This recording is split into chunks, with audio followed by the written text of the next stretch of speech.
हमारे साथ एक बेहद खास मेहमान चंद्रशेखर मौजूद हैं। बहुत बहुत धन्यवाद चंद्रशेखर आजाद, आपने हमें समय दिया अपना, और आजाद समाज पार्टी से आप हैं। और मैं सबसे पहले आपसे सवाल पूछना चाहूंगी, वैसे तो हर साल संत रविदास जी की जयंती आती है, उसको मनाया जाता है क्योंकि वो बिना किसी भेदभाव के सभी मनुष्यों को समान मानते थे। लेकिन इस बार राजनीतिक दल बहुत धूमधाम से मना रहे हैं, कैसे आप उसे देख रहे हैं? इस बार चुनाव जयंती तो हर बार आती है, और संत श्रोमणी सदगुरु रविदास जी महाराज उन्होंने जो विचार दिए हैं उस पे तो ये पार्टियां नहीं चलती है।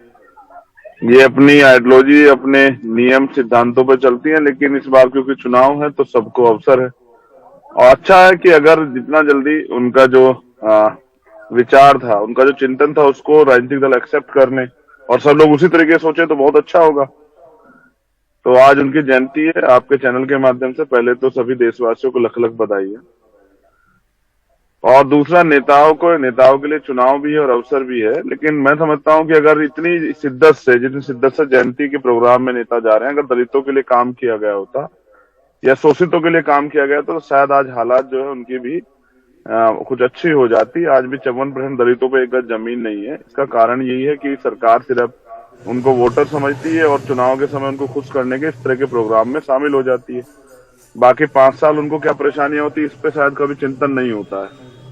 अभी तक जितनी भी सरकारों ने अपने मैनिफेस्टो जारी किए, मुझे नहीं लगा कि जितनी पार्टियों ने कोई एक मैनिफेस्टो दलितों के लिए जिसमें उनके लिए आर्थिक सशक्तिकरण या उनके तरक्की का रास्ता, उस पर कोई बात नहीं की गई।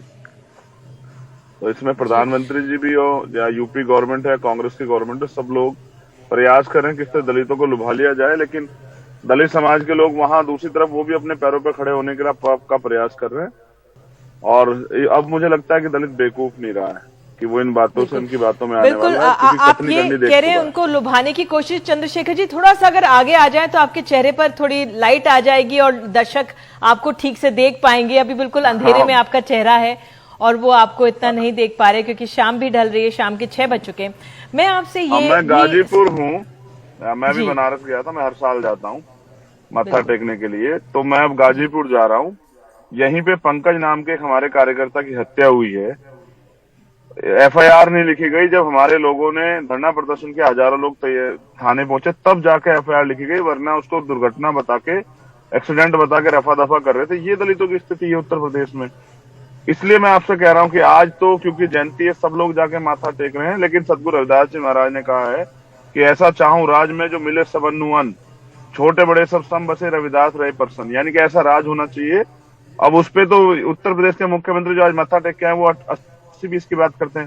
संत श्रोमणी सदगुरु रविदास जी महाराज तो गैर बराबरी की बात नहीं करते हैं, वो तो भाईचारे की बात करते हैं। वो तो जाति के विरोध में बात करते हैं। वो कहते हैं जाति इंसानों में होनी नहीं चाहिए। वो कहते हैं कि पराधीनता पाप है, जान ले रे मीत। वो कहते हैं कि गुलामी जो है वो पाप है, अपराध है।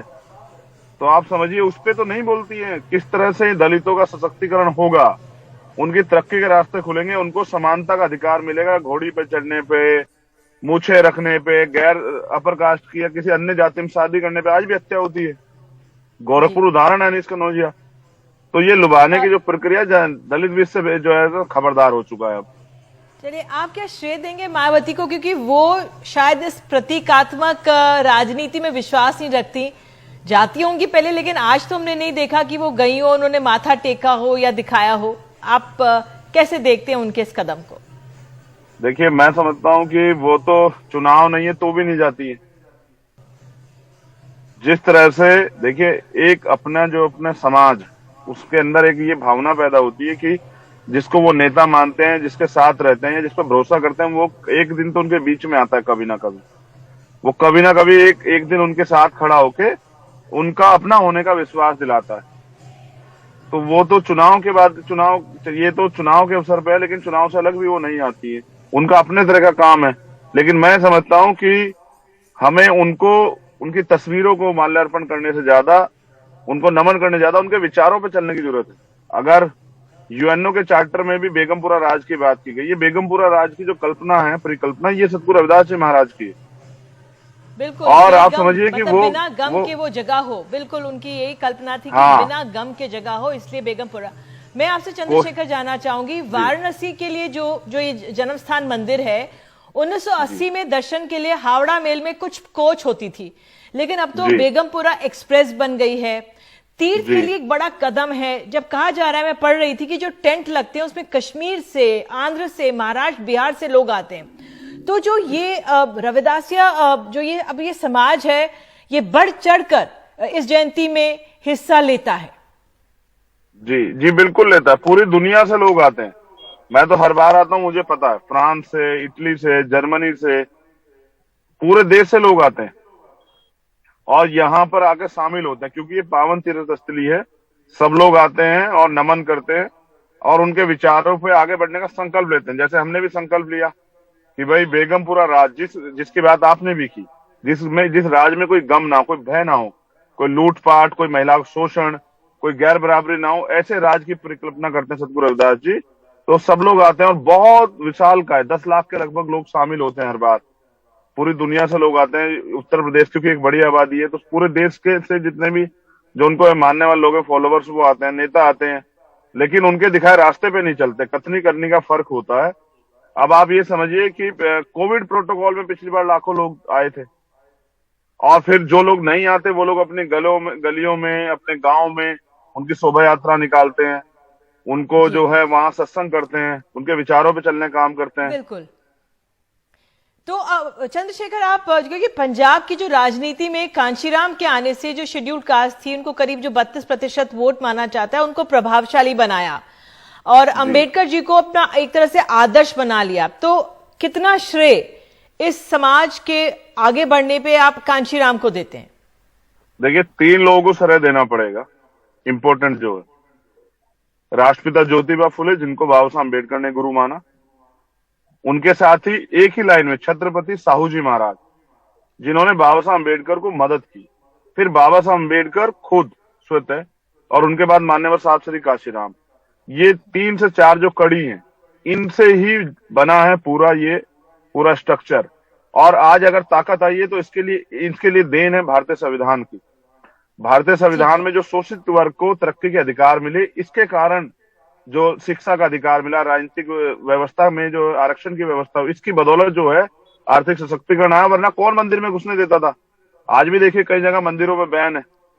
आज भी जो है तमाम तरह के जो है भेदभाव और तमाम तरह की परेशानियों का सामना करना पड़ता है, डिस्क्रिमिनेशन है। तो वो सब संविधान की बदौलत हुआ। तो मैं तो माननीय कांशीराम और डॉक्टर बाबा साहब अम्बेडकर को धन्यवाद करता हूं। बहुत है आपके आसपास। आखिर में सवाल ये कि आज जिस तरह से राजनीतिक दलों ने दर्शन किए हैं, कितना फायदा आप उनको होता हुआ देख रहे हैं इसका?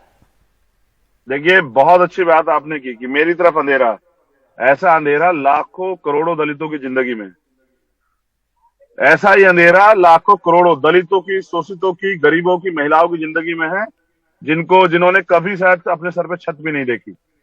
तो मैं समझता हूं कि नेताओं को फायदा तो उनको तो हमेशा होता है, कभी इन शोषितों को भी फायदा हो जाए, इसलिए हम ये प्रयास कर रहे हैं कि अपने पैरों पे खड़े हो जाएं। ये वोट की वैल्यू को समझ के अपनी राजनीतिक शक्ति का निर्माण करें, दूसरे के पैरों में पड़ना बंद करें, और ये संविधान के जरिए, वोट के जरिए अपनी ताकत बनाएं। हम भी इसी का प्रयास कर रहे हैं। नेताओं को तो फायदा हमेशा हुआ है, तो वो जानते हैं, क्योंकि दलित आर्थिक रूप से कमजोर है, तो इनकी वोटों को खरीदना आसान है, इनको बेवकूफ बनाना आसान है। राशन या इसके जरिए वो इनकी वोटों को छीनने का प्रयास करते हैं। और मैं समझता हूं कि अब ये बंद होना चाहिए। हजारों साल से जो है व्यवस्था में पीड़ित दलित, अब संविधान आने के बाद भी आज भी अपनी जिंदगी के अंतिम पायदान तक मजबूर है। तो मुझे लगता है कि कुछ परिवर्तन की जरूरत है। राजनीतिक दल नहीं करेंगे, इसलिए हम लोग मेहनत कर रहे हैं कि समाज अपने आप एकजुट होकर वो अपनी वोट की वैल्यू समझे और राजनीतिक ताकत बनाए। जी चंद्रशेखर, आप जुड़े, बहुत बहुत धन्यवाद।